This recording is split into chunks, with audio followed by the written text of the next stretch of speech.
Hello, everybody. Welcome to the lecture by Professor and Canada Research Chair Rupa Banerjee. And I'm very happy to introduce Rupa. Before introducing her, I would like to state the land acknowledgement.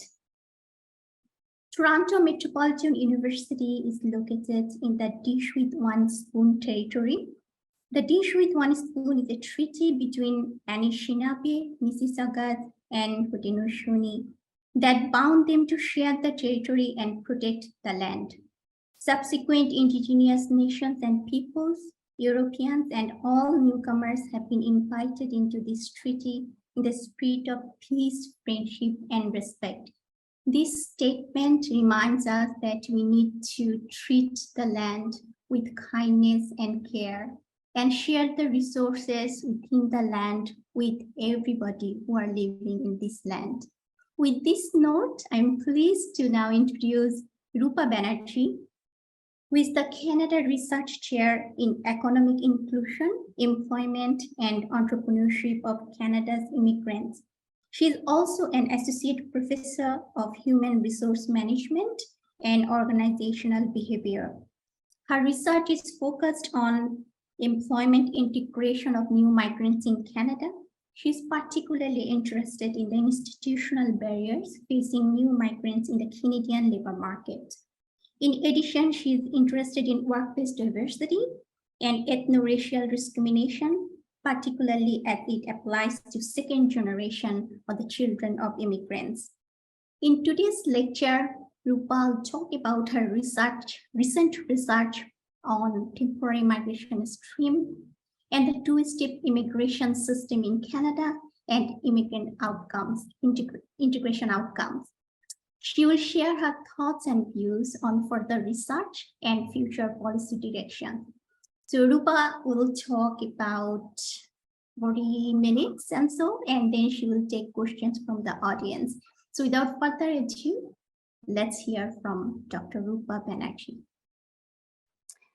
Thanks so much, Marcia. I really appreciate it. I really appreciate the opportunity to tell you all a little bit about the work that I have been undertaking, looking at Canada's growing temporary migration programs and the two-step immigration process, which, as we all know, has really been, ballooning and expanding over time. So I'm going to share my screen. I have some slides. Hopefully it works. Everyone can see my slides. Okay. So I have named this talk Panacea or Placebo. And so I'm really interested in whether two-step immigration trajectories are really the solution for us as an immigrant society to improve immigrant integration outcomes. I'm not sure if by the end of this presentation I'll have an answer to that, but my aim is to try and illuminate some of the issues here and hopefully point to areas of further research to actually be able to answer this more clearly. So this research is in conjunction with Laura Lamb, who's a PhD candidate at the Center for Industrial Relations and Human Resources at the University of Toronto. I believe she is also in the audience, so hopefully she'll help with some questions as well at the end.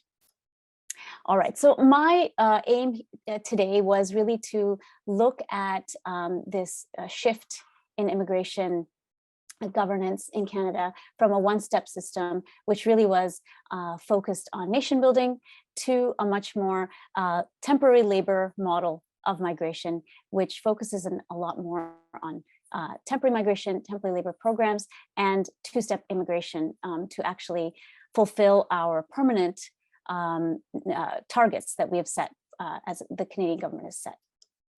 So the questions that I was looking to answer is really to be able to paint a picture, first of all, in terms of who are Canada's temporary workers and how has this been shifting over time.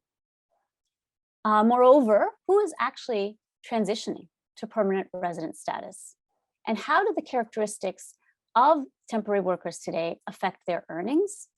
And in particular, I was really interested in how temporary resident permit type and whether they have transitioned or not actually affects earnings trajectories. So this was kind of my aim, my overall aim for this research. So first, what I'm going to do is I'm going to provide some kind of stylized facts, just some information that I compiled from various sources of data. And I primarily use two data sources. I use the IMDB, the Longitudinal Immigration Database, which collects both permanent and non-permanent data on permanent and non-permanent residents. And it really links that to tax filing data for those who have filed at least taxes in 1 year since 1980. And so I've combined that with some publicly available IRCC data through their open data portal, just to kind of paint some macro pictures of where the trends are going. Okay, so first, to look at temporary residence in Canada, some of this is obviously very familiar to many of us now. We know that the temporary resident holders, temporary permit holders have been increasing dramatically over the past 2 decades. And within this, IMP, the International Mobility Program, is the stream that's really been growing, the most. And in addition to that, study permit holders. So traditionally, we often thought of our temporary residents as temporary foreign workers who are agricultural workers or live-in caregivers. And today, that's really shifted, and it's not really the case. In fact, the IMP, which is the International Mobility Program, has really taken over since, I would say, the past decade or so, to become the main stream for temporary resident permit holders. Within the IMP is a huge umbrella program that contains, over 90 sub-programs underneath it. And within these, there is a myriad of different categories of permit types, including agreements. So that would be free trade agreements with various countries. And then there's a really large category called Canadian interests. And Canadian interests is a really diverse group of people that includes postgraduate permit holders. It includes intercompany transferees. It includes also working holiday permit holders. So there's a really diverse range of permit types within the Canadian interest category. Other IMP groups have recently become a thing. And so as you can see, there's really been a proliferation of permit types under this IMP, which sometimes becomes kind of difficult to really understand what's in there. I'm going to focus in on the postgraduate work permit holders in particular, because this is a group that's been growing exponentially over the past 20 years. So as we can see, postgraduate work permit holders have been increasing as our colleges and universities have, started bringing in more and more international students and focusing on international students as a really main source of revenue and of students. So since 2008, postgraduate work permits became much more widely available to international graduates. And really, you can see that it's since 2008 that the number of postgraduate work permits have increased, and correspondingly, of course, our international student population has also increased dramatically during that period. When we look at what kind of level of study those study permit holders are undertaking, you also see some very interesting trends. So the college sector has absolutely taken over since about 2014. So, most of the study permit holders tend to be holding college level study permits, and, bachelor's, master's and above have, if anything, gone down or stayed kind of very stable over this time period. Another thing that we noticed in the IMDB data is that the length of permits has been increasing. We were really interested to see whether permit holders were actually what we think of as temporary residents or much more long-term sources of labor, which is something that's been talked about a lot. So we looked at the average length of permits, and it's very clear that the length of permits has generally been increasing over the past 20 years or so.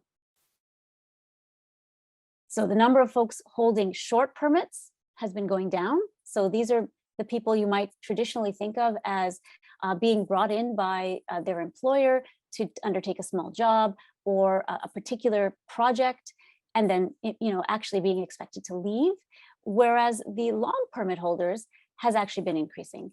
And so you can see that that is probably influenced by the number of postgraduate work permit holders, which tends to be longer permits, of course. So the skill levels that are listed within the IMDB data set are, a source of, a bit of frustration for us, to be honest. So increasingly, we find that workers' skill levels or permits skill levels are listed as missing, or are listed as what they're listing as new workers. This actually is not that surprising, given that a lot of the new permit holders are postgraduate work permit holders, which are probably listed as new workers. And so we don't really have a lot of information, in recent years on the skill levels of the different permits that folks are holding. The other interesting thing that I wanted to mention here is that skill level A permits, so those are the workers who are doing professional jobs, that's actually been going on a downward trend, whereas the new workers or individuals who haven't really listed their skill level has been increasing. Another really important reason for that, of course, is because within the IMP program, more and more workers do not require a labor market impact assessment in order to come and work. And so those LMIA exempt jobs don't have clear skill levels attached to them, because we don't know necessarily, at least within the IMDB database, what those workers are doing and where they're working. When I looked at the earnings of temporary residents and compared them to the provincial mean, I found that in the very first year after arrival, in the first year of holding a permit, very, very few individuals actually earned the provincial mean. So when we separated it out by different permit types, and here, what we had ended up doing is really condensing down all of the permit types into just a few. As I said, the IMP database is like an umbrella program for over 90 different sub-programs. So it was absolutely not possible to look at all of those. And so we tended to focus on the largest ones that were really contributing to the most workers coming in. And so we focused on postgraduate work permit holders, A70 permit holders, which tend to be the spouses of students and postgraduate work permit holders, working holiday holders, permit holders, free trade agreement permit holders, and temporary foreign workers who held an LMIA. And this category here, workers with LMIA, those folks tend to be high skilled temporary foreign workers. So they do have an LMIA, but they tend to be listed as generally higher skilled when you actually look at their skill levels. So within this, what we find is that postgraduate work permit holders and A70 permit holders and working holiday permit holders, almost nobody within that category earns the provincial mean in their first year of their holding their permit. The groups that actually do a little bit better are the free trade agreement permit holders and to a lesser extent, workers with LMIAs. After 10 years of holding a permit, for those who still had held a TR permit after 10 years, the situation is slightly better, but not really that much to write home about. So we find that postgraduate permit holders range from just over 10% to about 25% holding working at the provincial median earnings.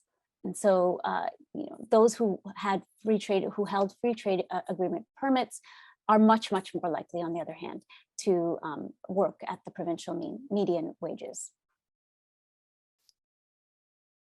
As I mentioned, we had to find ways to reduce categories to make the analysis more doable. So what we found is that we were able to look at 36 categories, and I don't even get into all 36 categories here, just because it does get really challenging to try and parse out what's going on with that many categories. So we reduced from about 140 categories down to 36, and here I'm only presenting about 5 of them. What we noticed is that many people do renew their permits within the same category. That's the most common scenario. However, there are also people who have very unique pathways. They cycle through different types of permits and often have a real complexity to their temporary resident journeys. So we found a case, for example, and this is a bit fictionalized just to maintain confidentiality, but we found a case, for example, that perhaps there's a person who entered through a spousal category and then renewed that twice. And then renewed their permit as an exchange professor 5 years later. And then finally, they got a permit through the Canadian interest category. And after 8 years of being a temporary resident in Canada, finally achieved landed status, so permanent resident status. So there are lots of examples like this. So while we find that most people do tend to renew in the same categories, there were certainly many individuals who had very convoluted paths while they were temporary residents to actually becoming PR. Okay, so in the next section, I'm going to be talking a little bit about the transition process from TR to PR. Who transitions, and how does the characteristics of TRs actually affect their transition prospects? So certainly we've noticed that since COVID, the number of temporary residents transitioning to PR has been increasing significantly. So it ranged from about 20% of PRs holding TR permits prior to landing before the pandemic, to more than 70%, 75% during 2021, when they closed all of the federal skilled workers programs within express entry and really just limited selection to only those who are coming in through two-step immigration pathways. But even in 2022, after the federal skilled workers program has been reopened, borders have been reopened, we find that the proportion of individuals who are entering Canada through two-step migration has remained relatively high. So, 45% or higher in 2022 were temporary residents before becoming PR. And the vast majority of them today are coming in through the International Mobility Program, as I mentioned, and a lot of those folks are postgraduate work permit holders. So this is kind of an ongoing trend that seems to not really be going away even after COVID restrictions have been lifted.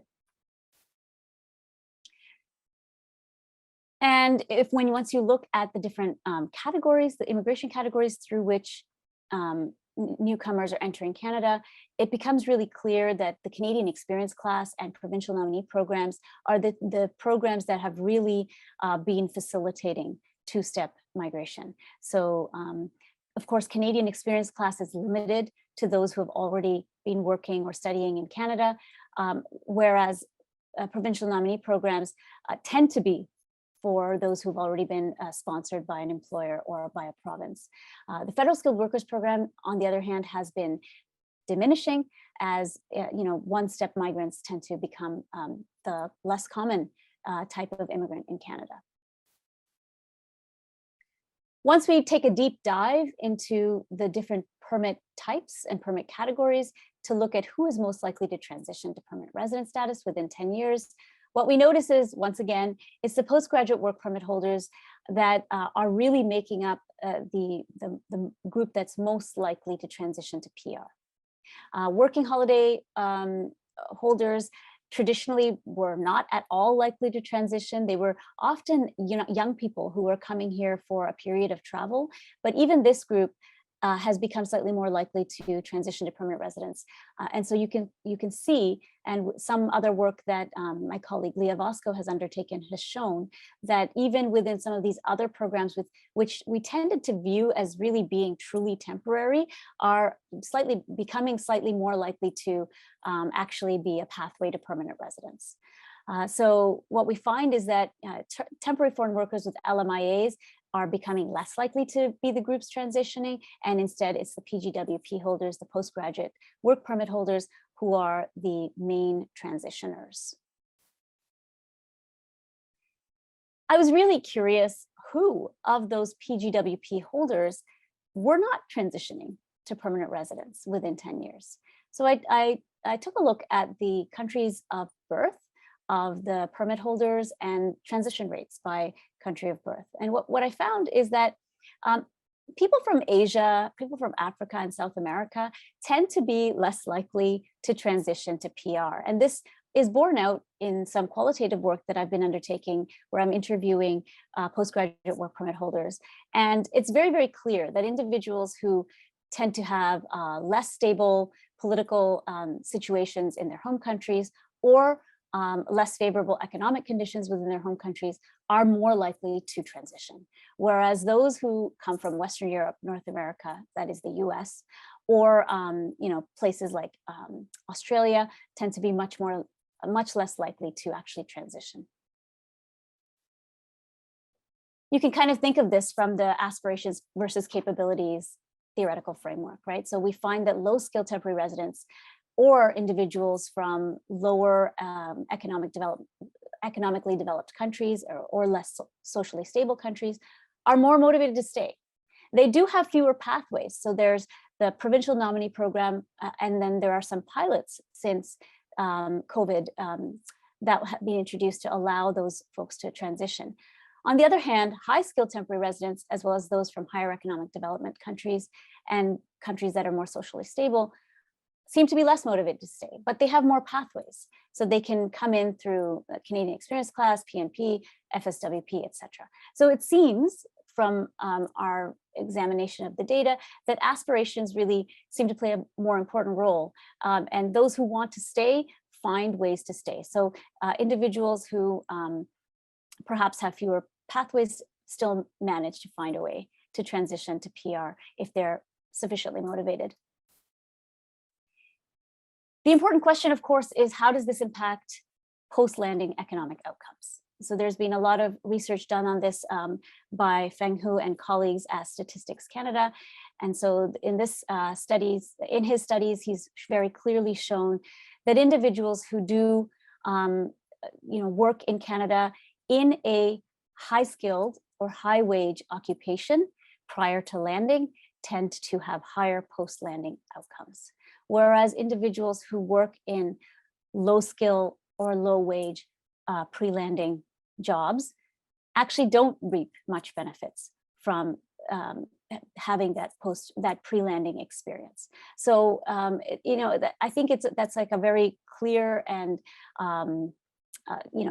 well substantiated finding at this point. However, all of these studies that have been conducted have used the IMDB data set, and therefore don't really compare the post-landing outcomes of two-step immigrants to Canadian-born workers. So we don't really know whether or to what extent this two-step migration actually helps the underemployment of newcomers relative to Canadian-born counterparts.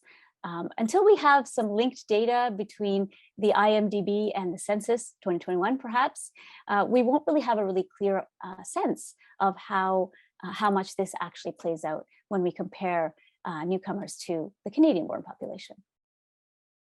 So what I was trying to look at in this particular study, as I mentioned at the beginning of the presentation, is really how does the permit type and the transition status of temporary residents affect their earnings trajectories. So up until now, we've really gotten a very clear sense of how pre-landing work experience in general affects post-landing outcomes, or how pre-landing level of earnings, high earnings versus low earnings, how that affects post-landing outcomes. But there's a lot of diversity within the TR permit types. And I was very curious how TR permit holders actually, the differential impacts of those permit types on earnings, and not just earnings after individuals become permanent residents. So I was very curious, who earns high wages as a temporary resident? And how does actually being able to transition, being able to land in Canada, affect those earnings trajectories? So I leveraged the structure of the IMDB data set, which connects temporary resident permits to the individual person level data sets and allows us to look at the temporary resident permit characteristics, as well as the person level characteristics, and then track the earnings data over time using tax and administrative data over time. So I was able to gather data from 2002 all the way to 2021. And so that length of time allowed a pretty detailed analysis of how earnings have been changing over time and how permit type and transition status affects that. For this analysis, we restricted our inclusion criteria to those who arrived between the ages of 21 and 65. They had to, of course, have held one permit at least, one temporary permit at least. So this analysis is for two-step immigrants only, so individuals who at least held one temporary resident permit. And I should correct myself, it's not for only two-step immigrants, because not everybody here transitioned. So some transitioned to permanent resident status while others didn't. In order to simplify our analysis, we looked at particular cohorts of entrants. So we looked for individuals who entered in, we looked at individuals entering in 2002, 2005, 2008, 11, 14, 17, and 20. And by doing so, we were able to actually take into account the cohort of entry as well. We restricted our analysis to those who are entering in all provinces except for Quebec. And our main measure of interest in terms of our dependent variable was annual employment earnings tracked over 20 years. And as I said earlier, we had 36 different permit category types, but I really focused this particular presentation on the PGWP, the A70 permit holders, working holiday permit holders, temporary foreign workers with LMIAs, and free trade agreement permit holders.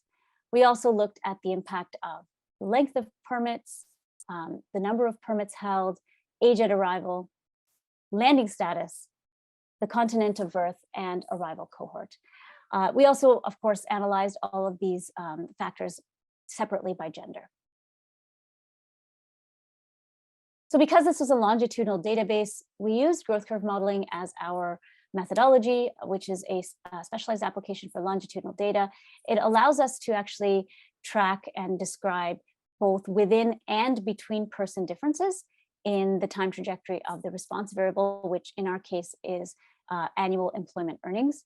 And it also allows for time varying covariates, which is really crucial here, unlike, say, fixed effects regressions, which make it a little bit more challenging to look at time varying covariates. It allows for individuals, even if they are not at every single point in our data set. So if there's missing data at certain time points, they are also included in the data set, which allows us to keep more individuals within our data set. So our growth curve model was estimated at 2 levels, of course, and at level 1, the within person trajectory of earnings was tracked, and then at level 2, between person differences are actually examined. And these 2 levels are actually combined into, of course, a combined model within the growth curve model. I'm going to get straight into the results. Instead of showing a table with numbers, I thought it would be easier to actually plot out annual employment earnings of temporary resident permit holder men by permit type and transition status. So what we find is, very similar to the descriptive data that looked at those who held jobs working at the median of the province. There's some real differences in permit types and earnings trajectories. So postgraduate permit holders who did not transition to permanent resident status start off with very, very low levels of annual employment earnings once you control for all of the other factors, including cohort and age at arrival, etc. We actually find that, not surprisingly, FTA permit holders, so free trade agreement permit holders, and LMIA permit holders tend to be on the highest side of earnings, and regardless of whether they transition or do not transition, whereas both PGWP and working holiday permit holders start off very, very low. The transition to PR actually matters a great deal. So individuals who transition to PR tend to earn more, and their earnings trajectories tend to be higher as well for some of the groups. So for those who are able to transition sometime within the 20-year time frame, we find that postgraduate permit holders' earnings tend to go up faster, as well as working holiday permit holders in particular. Although they're a small group in terms of actually transitioning, those who do transition actually benefit quite a bit from being able to transition. Spouses and those holding A70 permits also benefit quite a bit from transitioning to permanent resident status, and they also tend to, their earnings trajectories tend to be a little bit better as well. Another thing I wanted to point out here is that regardless of whether individuals transitioned or didn't transition to permanent resident status, postgraduate work permit holders have pretty steep earnings trajectories. So while they are quite low to start, their earnings growth tends to be better than the other permit types.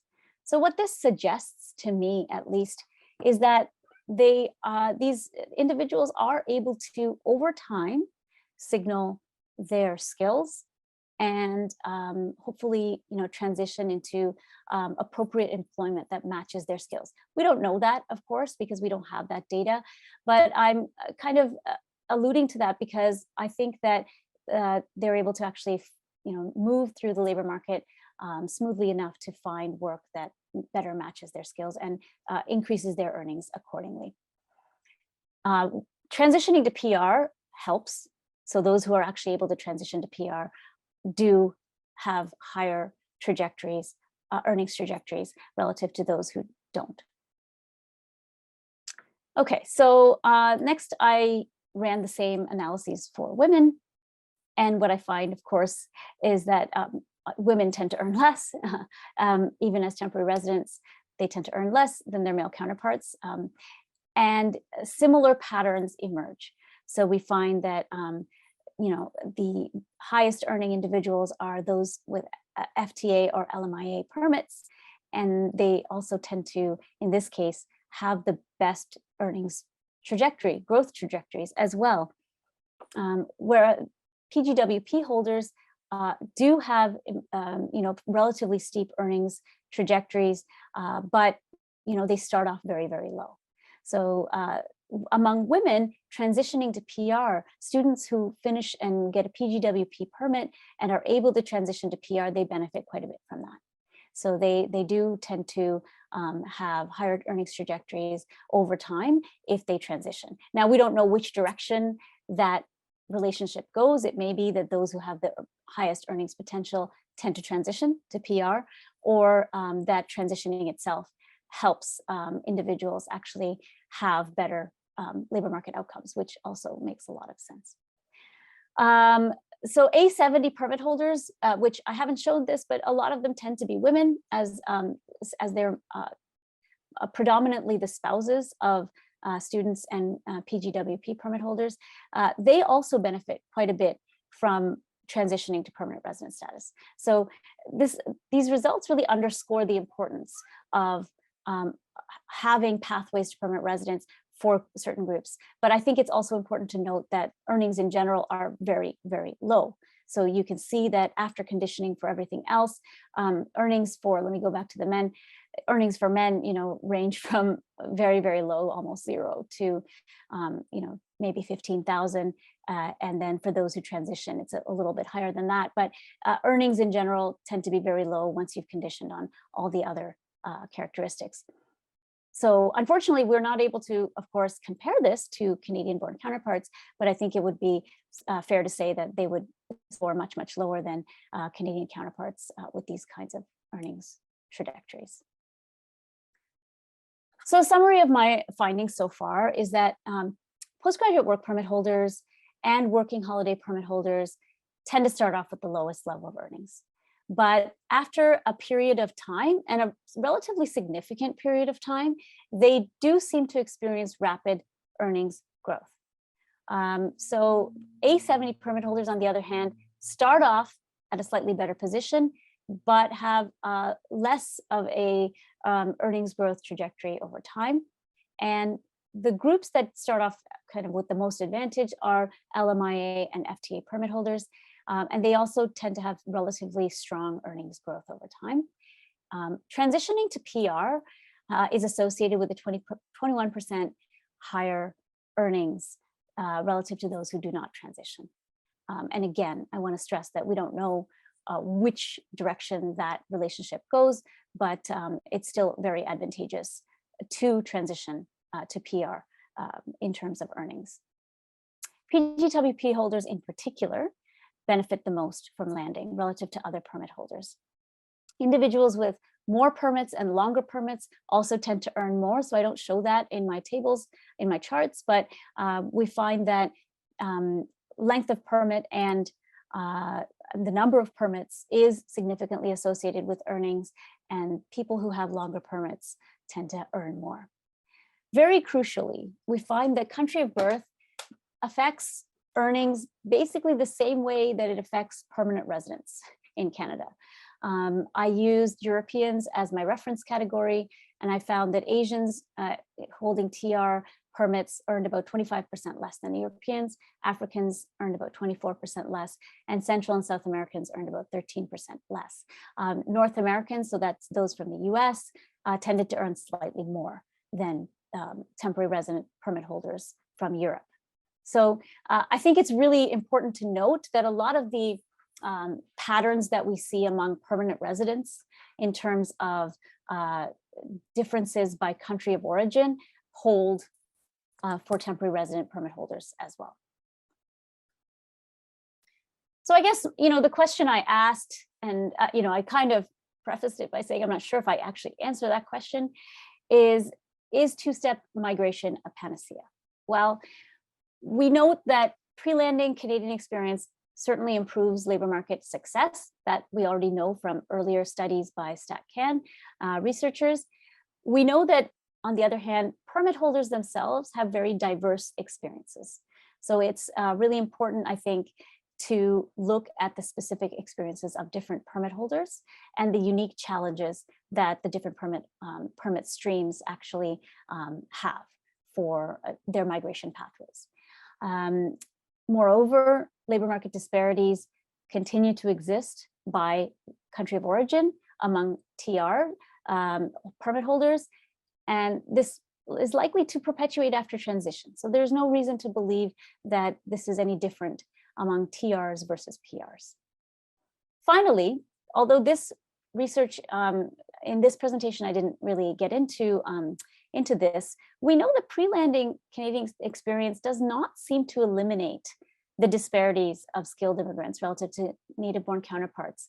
So I wrote a paper with my colleague Danielle Lamb, which was published in this very year, which showed that for those coming in through the Canadian experience class using the 2016 census, the only group who actually earns slightly more than Canadian-born counterparts are those who are at the lowest quintile of earnings. So people who are at the lowest end of the labor market coming in through the Canadian experience class do seem to have some earnings benefits relative to Canadian counterparts, but everywhere else in the labor market, there's still a negative coefficient associated with coming in through Canadian experience class and every other category as well. So earnings disparities remain regardless of which category you come in, including the two-step migration categories. So what this shows is that two-step immigration doesn't tend to remove the other markers of foreignness that contribute to disparities within the Canadian labor market. So I wanted to leave it there. Now we have 20 minutes for questions. So I'm happy to take questions and also your suggestions. So this is a work very much in progress. We're still really looking to continue to analyze this data to try and understand the experiences of temporary resident permit holders in more detail. Thanks. I'm going to stop sharing now. Thank you, Rupa. We can have a round of applause for Rupa's presentation.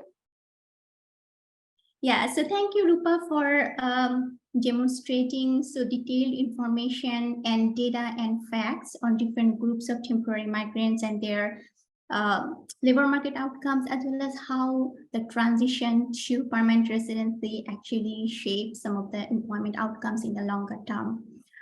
So we have actually a lot of questions. So I'm going to kind of combine some of the questions, and I'm going to ask you maybe 2-3 questions at a time and give you the time to respond, and then we'll follow this. So there are several questions on data.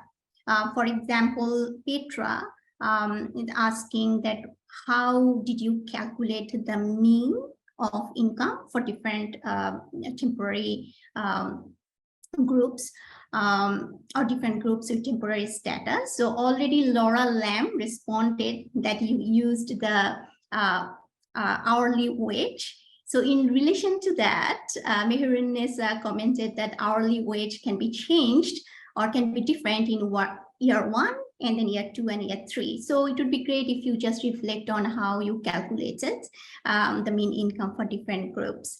So another question in terms of the graph is from Binod, and he's asking that in your skills graph, he's wondering if the radical upward trend in new skill category is a mere substitution of downward trend in unknown category. So new skill category and the unknown category, whether the increase and decrease is kind of related. So I'm gonna ask another question from Diane Dyson, and she's talking about the increasing number of international students in Canada, as you know.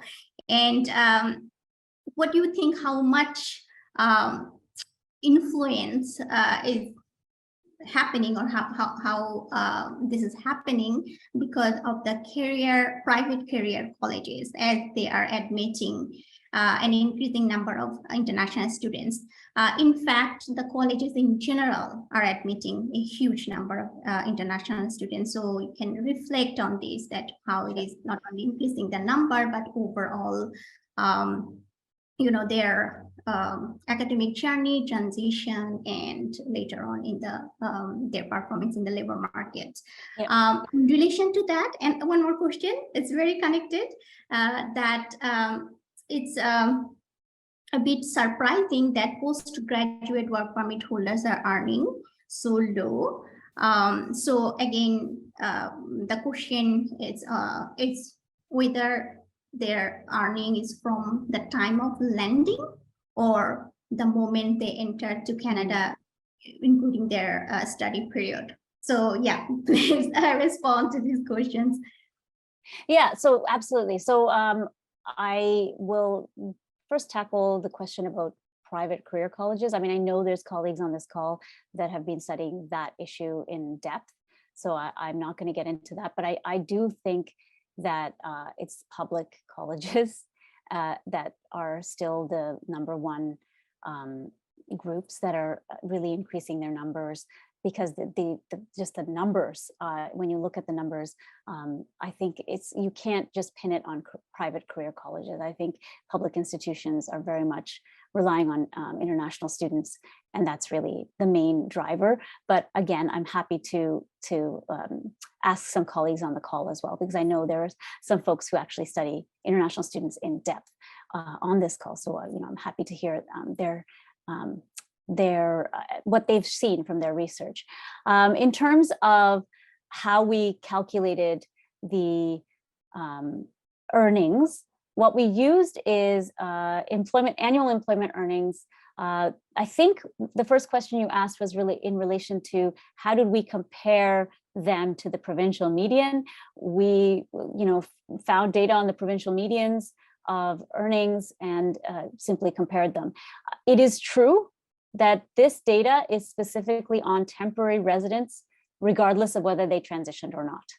And so therefore, I think you're right that some of this has to do with the fact that many of those PGWP holders were not working in their first few years, or certainly were not working in high skill, high wage jobs. They were probably working in low skill, low wage service sector jobs, if anything.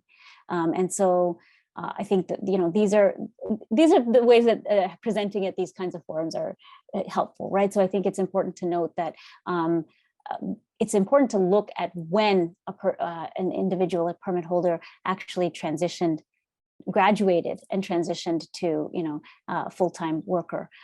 We don't have hours of work. We don't have full-time work status, unfortunately. So there's some limitations in terms of what we can say from our data, but I think that that is a really important point. What other questions were there? I'm trying to think of, I know that we are interested in the field of study and how it affects especially the PGWP permit holders' earnings over time. We haven't gotten there yet. That is our next stage of analysis. I think that's going to be a really important area to look at, because as we know, as I showed, the college level permit holders are really proliferating, and we know that they tend to earn less as well upon graduation. So, I think that's really, really important.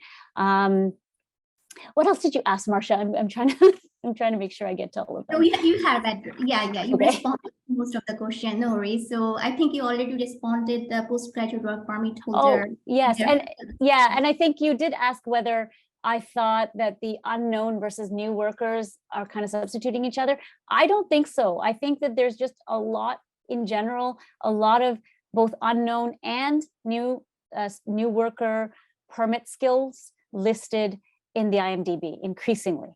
And this is because either people don't have a skill level associated with their permits, so they're brand new graduates, they're postgraduate permit holders without a skill level attached yet, or we don't have a skill because their job is LMIA exempt, and therefore we don't know what their skill level of their job is. So I think one of the slides that I did think I did have earlier, but I took out, is data issues. I mean, I think there's a lot of missing data, a lot of obscure, sort of difficult to understand information within the IMDB, which makes some of this analysis challenging. So one of the recommendations for researchers doing this work using the IMDB is, to somehow have a little bit more clarity in some of this information, because, we know, the government knows, even if you don't have an LMIA, a lot more about those permit holders than we necessarily have access to in the IMDB data set. So I think that that's something that's really a limitation for all researchers that are using this data. Okay, thank you. And there are a few questions. So the first question is, when you look at the countries of origin and the impact on earnings, does gender have a further discount factor? So employers often suggest that lack of Canadian experience is a barrier to better employment outcomes, right? So your analysis seems to suggest otherwise. Am I reading this correctly? Can you say that again, please, Marcia?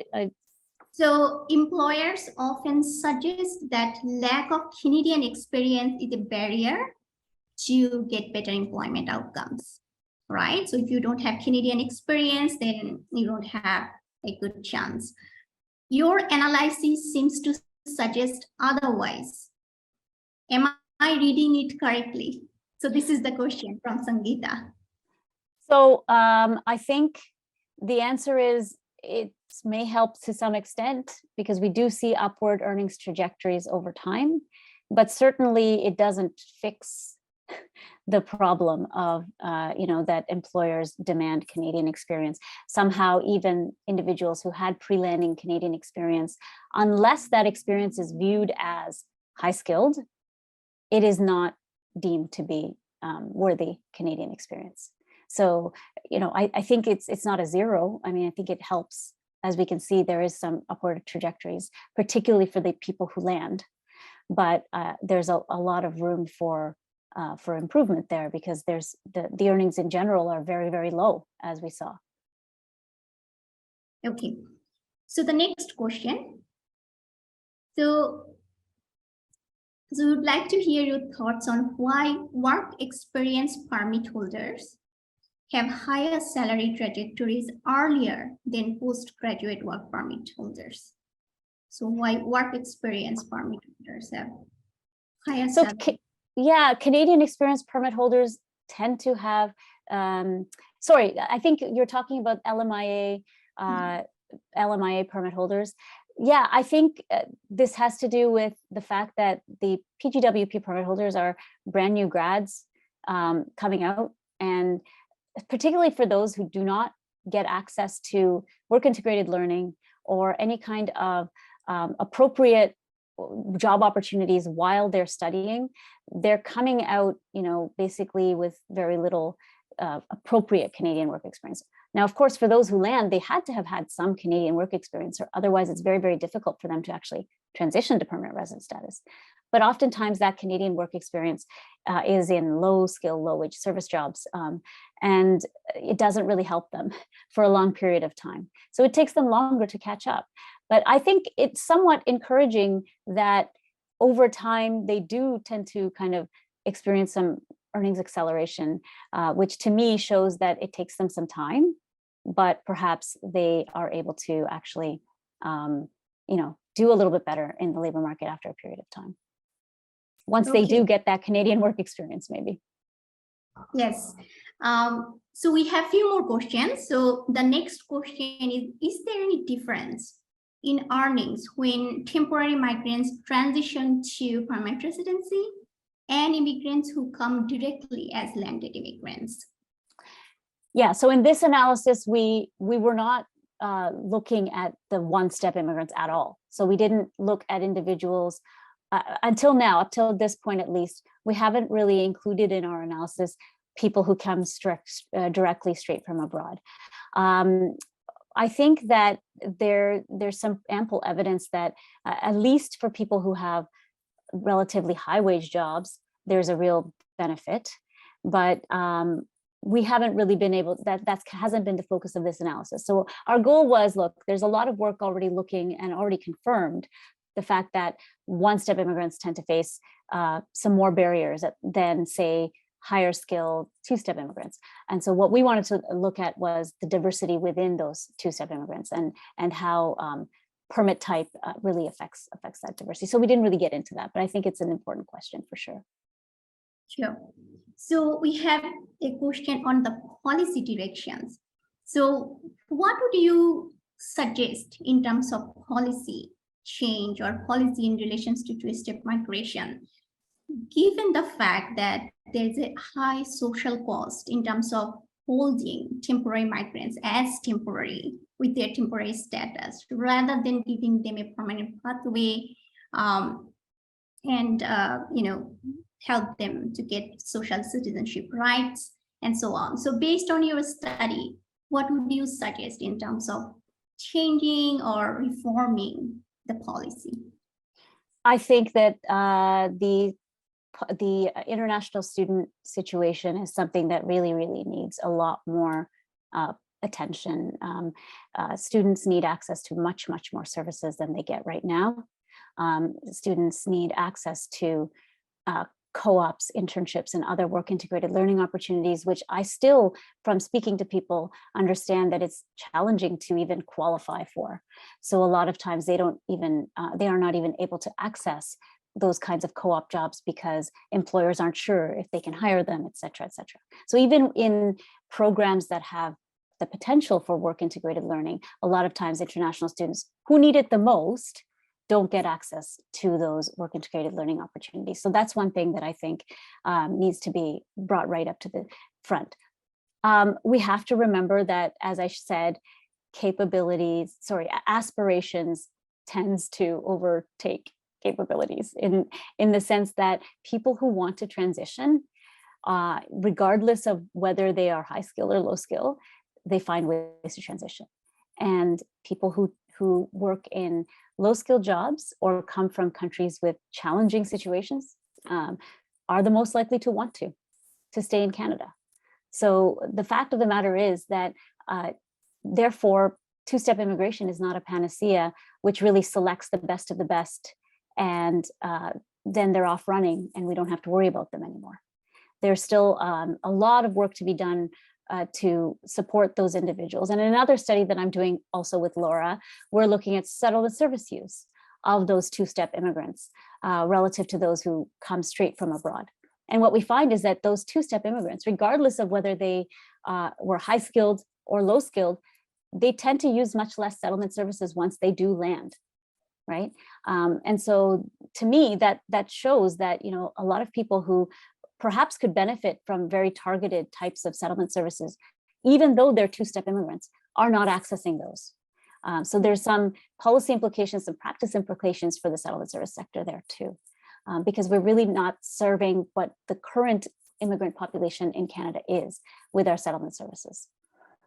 So overall, you know, I think that selection is one thing, but I think integration policies, although there's a lot of well-meaning integration policies, the implementation of them are, you know, leave a lot to be desired. And so you can, in my view, in Canada, we've really started to use two-step immigration as a substitute for robust integration policies and practices.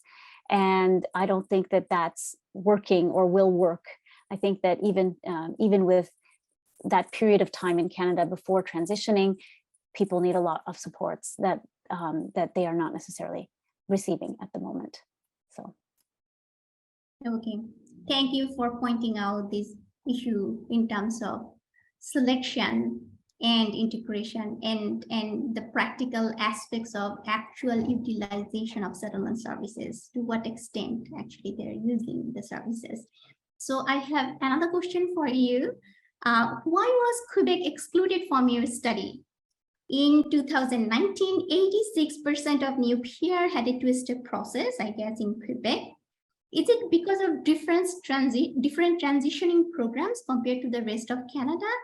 Does it change the general trends that you are considering? Yeah, we didn't include it because we wanted to keep it, you know, as apples to apples as we could.